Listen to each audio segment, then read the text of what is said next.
বর্তমান সৌদির অবস্থা খুবই খারাপ। বেতন হচ্ছে আমার 3000 রিয়াল। মনটা পড়ে থাকে আমাদের ফ্যামিলির কাছে। আসসালামু আলাইকুম এভরিওয়ান, গল্পের পাসপোর্টে আপনাদের স্বাগতম। আজকে আমরা কথা বলবো আরেকজন প্রবাসী ভাইয়ের সঙ্গে। চলুন শুরু করা যাক। আসসালামু আলাইকুম ভাই, কেমন আছেন? ওয়ালাইকুম আসসালাম, আলহামদুলিল্লাহ ভালো আছি। আপনি কেমন আছেন? আলহামদুলিল্লাহ। তো আপনার নাম কি ভাই? আমার নাম হচ্ছে রবিউল করিম রবি। দেশের বাড়ি কোথায়? দেশের বাড়ি হচ্ছে চট্টগ্রাম কক্সবাজার। আচ্ছা, আপনি সৌদি আরব, বর্তমান সৌদি আরব অবস্থান করছেন। সৌদি আরব আসছেন কতদিন হয়েছে? আমি সৌদি আরব আসছি আপনার 5 ইয়ার্স প্লাস। 5 ইয়ার্স। আচ্ছা, অনেক বছর হয়ে গেছে। এর মধ্যে ছুটিতে যাওয়া হয়েছিল? না ভাইয়া, এখনো ছুটিতে যাওয়া হয় নাই। কিভাবে যাব? 5 বছর একটা না? একটানা 5 বছর। আচ্ছা, এখানে আসার পরে আপনি আসছেন কি ফ্রি ভিসার মাধ্যমে নাকি কোনো কোম্পানি? আমি আসছি হচ্ছে আপনার আমেন মঞ্জিলি যে বিষয়টা আছে ওটার মাধ্যমে আসছি। আচ্ছা, ওইটা ভিসাটা কেমন, কিরকম, কিভাবে? এটা হচ্ছে আপনার আমেল মঞ্জিলি বলতে এটা হচ্ছে সৌদির বাড়িতে কাজ করার লোক। আমেল যেটাকে বলে আরবিতে, সৌদির বাড়িতে কাজ করার লোক। তো আমি অবশ্যই সৌদির বাড়িতে কাজ করতেছি না, আমি বাইরে কাজ করতেছি। আমি একজন টেলার। আচ্ছা, তো এখানে আসার পর কত টাকা খরচ হয়েছিল আসার মাধ্যমে? আমরা দালালের মাধ্যমে আসছিলেন না কেমনি? না, আমি দালালের মাধ্যমে আসি না। আমার এক বোনের হাজবেন্ড ছিল এখানে, ওনার মাধ্যমে আমার সৌদিতে আসা। আর কিরকম ছিল? আমার খরচ তখনকার সময়ে অনেক বেশি ছিল, যেহেতু করোনার পর পরে আমি আসছি। যখন মানে ইয়া ছিল, একদম করোনার কোয়ারেন্টাইন যে টাইমটা ছিল, ওই টাইমটাতে আসছি। তো সেক্ষেত্রে আমার একটু প্রবলেম ফেস করতে হয়েছে। আমি সবকিছু কন্ট্যাক্ট দিয়ে আসছি 5,80,000 টাকা দিয়ে। অনেক টাকা পড়ে গেছে। জি। তো ভাই, আপনি বললেন যে টেলার্সের কাজ করেন। টেলার্সের কাজ কোনো কোম্পানিতে করেন নাকি কোনো কুকিল দইরে তারপরে কোনো একটা দোকানে করতেছেন? আমি হচ্ছে আমাদের একজন ফ্রেন্ডের কাছে জব করতেছি, যেমন মানে কারখানায় কারখানায় কাজ করতেছি। তো এটাই আর কি।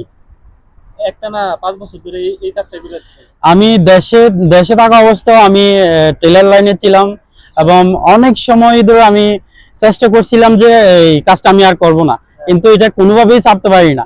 মানে ঘুরে ফিরে এই কাজেই আমার তাই হয়, যেহেতু এটা আমার প্রফেশন। হ্যাঁ, তো ফাইনালি এখনো আমি টেলার কাজই করতেছি। প্রায় আমার টেলার কাজের বয়স আপনার 18 হবে। আচ্ছা, 18 বছর ধরে আমি এই টেলার জগতে আছে। হ্যাঁ। তো এখানে আসছেন, বেতনটা কিরকম, কিভাবে দেয়? বেতন হচ্ছে আমার 3000 রিয়াল। আচ্ছা, তো যদিও দেশে দেশে থেকে অনেক বছর করছি, সেক্ষেত্রে আমার বেতনটা একটু ভালো, অভিজ্ঞতা আছে, কাজের দক্ষতা আছে। এখানে যে ডিমান্ডেড যে কাজগুলো আছে সেগুলো আমরা করে থাকি। যে সচরাচর মানুষ প্রবাসে এসে যে হুট করে দর্জি কাজে ঢুকে যায়, যে তারা যে কাজগুলো করে আমরা এগুলো করি না। আমাদের কাজগুলো একটু ডিমান্ডেড। এইটা হচ্ছে 1 পিস 2 পিস ভালো রেট দিয়ে সেলাই করে ওরকমই কাজ। সেক্ষেত্রে আমাদের কাজের ডিমান্ডটা একটু বেশি, যদিও বর্তমান সময়ে কাজের সংকট খুবই। এখন বর্তমান সময়ে আমরা 3 মাস ধরে বসা, কাচ্ছি ঘুমাচ্ছি, এই অবস্থা। দিন শেষে আমাদের অনেক খরচ আছে, যেমন আমার প্রতি মাসে মানলে আমার 1000 রিয়াল করে খরচ। রুম আমি ভাড়া, খাবার দাবার, ইনকাম করি বা না করি 1000 রিয়াল খরচ, তাহলে আপনার দিন শেষে থাকবে কত? সেটাই। তো এখানে রুম নিজের? না না, সবকিছু আমি যেখানে কাজ করতেছি ওখানে, থাকা খাওয়া কারেন্ট বিল সবকিছু এভরিথিং। এর মধ্যে বর্তমান পরিস্থিতি অনুযায়ী 3000 রিয়াল ভালো একটা অ্যামাউন্ট। ভালো একটা অ্যামাউন্ট, জি। আসলে নতুনরা আইসা এরকম স্যালারিতে কাজ পাবে না। পাবে না। সো এটা এটা আপনার খুবই টাফ, ডিফিকাল্ট হয়ে যায় কাজ ম্যানেজ করতে। যদিও পাবে, যদি আপনার বেতন, আপনার স্যালারি যদি হয় 3000 রিয়াল, সেক্ষেত্রে আপনার বেতন হবে এখন বর্তমান সময়ে 1500। সেটাই। যেহেতু আমি আরেকটা কথা ক্লিয়ার করে রাখি, যেহেতু অবৈধভাবে অনেকে থেকে যায়, উমরাতে আসে অনেকে থেকে যায়। তো দিন শেষে সে 1 লাখ 1.5 লাখ টাকা দিয়ে বিদেশে আসলো, তারা ভাবে কি যে আমাকে যদি 1000 রিয়াল করে স্যালারি দেয়, তাহলে এটা বাংলা কনভার্ট করলে হয় 33,000, 32-33,000 এরকম, তাহলে পুরোটাই লাভ। সেটা হিসাব করে তারা অল্প বেতনে থেকে যায়। কিন্তু দিন শেষে তারাই টকে, যারা অনেক টাকা দিয়ে আসছে প্রবাসে। দিন শেষে তারাই টকে। কিরকম টকে? যেমন তার বেতন হচ্ছে আগেকার সময়ে ছিল 3000 টাকা, এখন নতুন লোক পাচ্ছে সে 1000 টাকা দিয়ে। তাহলে আপনাকে 3000 টাকা দিয়ে কিভাবে রাখবে? কি তার কোনো বেনিফিট আছে? তাহলে আপনার চাকরি পেতেই এটা ডিফিকাল্ট হয়ে যায়, অনেক কঠিন হয়ে যায়। তো যারা নতুন আসতে চায় তারা কিভাবে আসলে ভালো হবে, অথবা সৌদির পরিস্থিতিটা কেমন তাদের একটু যদি বলবেন। বর্তমান সৌদি অবস্থা বলতে গেলে অনেক কঠিন, অনেক খারাপ, ভয়াবহ একটা অবস্থা। আমি এমনও লোক দেখেছি বর্তমান সময়ে যে না খেয়ে না না খেয়ে রাস্তা রাস্তায় ঘুমাচ্ছে, খাওয়ার জায়গা খাওয়ার ভাত নাই, হ্যাঁ, থাকার জায়গা নাই। খুবই অসহায়ত্ব একটা পরিবেশ বর্তমান সৌদিতে সৃষ্টি হয়েছে। ইতিমধ্যে আমরা দেখতে পাচ্ছি, আমি নিজেও 3 মাস ধরে খাচ্ছি ঘুমাচ্ছি, এইরকম একটা অবস্থা, এরকম সিচুয়েশন। কিন্তু আমি সাজেস্ট করব সৌদিতে না আসার।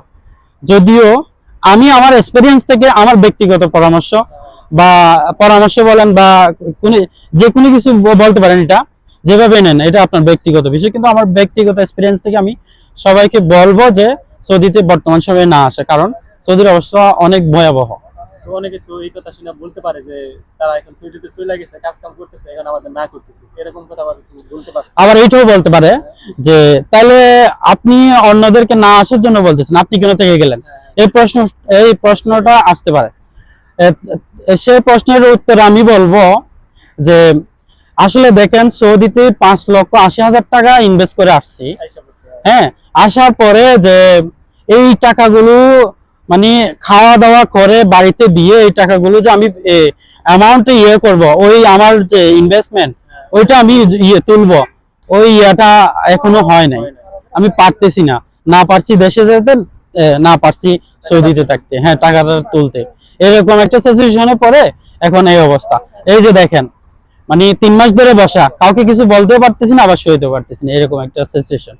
তো আপনার তো স্বপ্ন ছিল মনে হয় অন্যরকম দেশে থাকার পর সৌদিতে যাবো, 2 বছর কাজ করবো, অনেকে সবার একদম অনেকের কাছে একদম শুনছি একদম যে 2 বছর পর পুরা ধরা টাকা কামাইয়া দেশে চলে যায়, কিছু একটা করবো। হ্যাঁ, অবশ্যই 2 বছর আপনার টোটালি 5 বছর হয়ে গেছে, 2 বছর পর যাওয়ার কোনো অপশনটা নাই, নাই।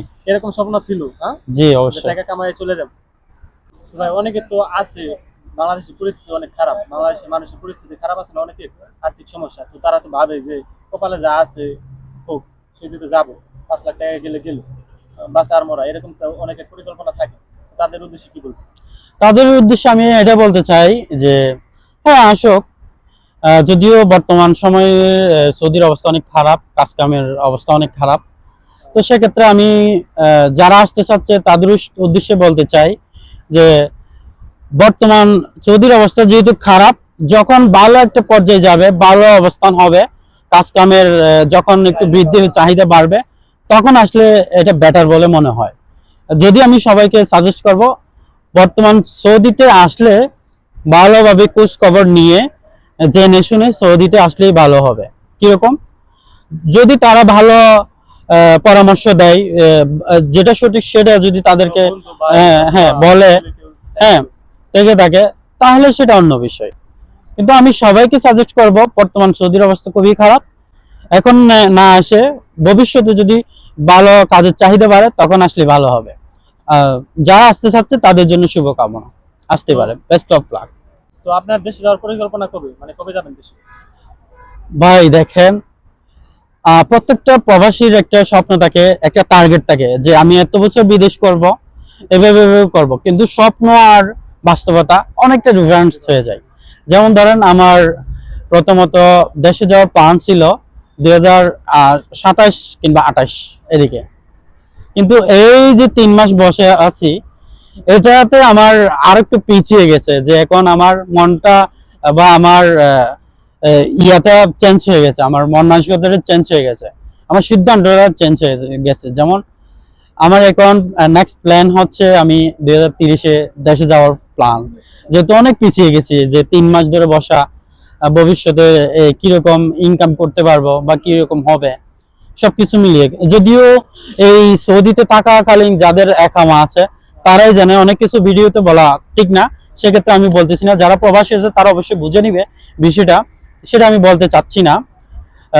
তো অনেক খরচ, তো খরচ বিরোধ করে আপনি কয় টাকা ইনভেস্ট করতে, আপনি কয় টাকা আপনি নিজের পকেটে রাখতে পারেন, এটা হচ্ছে মেইন কথা। সেক্ষেত্রে একটু পেছিয়ে গেছে ভাই, কখন যে দেশে যেতে পারবো তার কোনো ঠিক ঠিকানা নাই, বাকিটা আল্লাহ ভরসা। তো যদি কোনোদিন দেশে যাইতে পারেন, যাওয়ার পরে কি করার প্ল্যান আছে, মানে দেশে কোনো বিজনেস?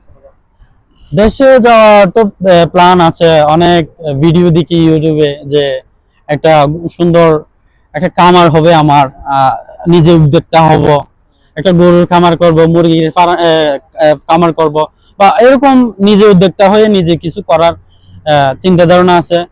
আহ, জানি না আল্লাহ নসিবে কি রাখছে। তো কথা বলতে বলতে শেষ টাইমে এসে পড়ছি। তো লাস্টে ফ্যামিলির উদ্দেশ্যে যদি কিছু বলে দেন, ফ্যামিলির মিস করেন অথবা কতটা ভালোবাসেন এরকম কোনো কিছু। আসলে দেখেন, ফ্যামিলির কথা যেহেতু বলছেন, আসলে দেখেন আমরা প্রবাসী, আমরা থাকি 24টা ঘন্টা দিন রাত হয়তো এখানে, কিন্তু আমাদের মনটা পড়ে থাকে আমাদের ফ্যামিলির কাছে। এটা তো আর ভাই নতুন করে বলার কিছু নাই। সবসময় সবাইকে অনেক বেশি মিস করি। সবাই সুস্থ থাকুক, ভালো থাকুক, এটাই কাম্য। সো আপনার সাথে অনেক কথাই বললো। সো ভালো থাকবেন, আপনিও সুস্থ থাকবেন, আপনার জন্য শুভকামনা রইলো, দেশের মানুষের জন্য শুভকামনা রইলো। ধন্যবাদ।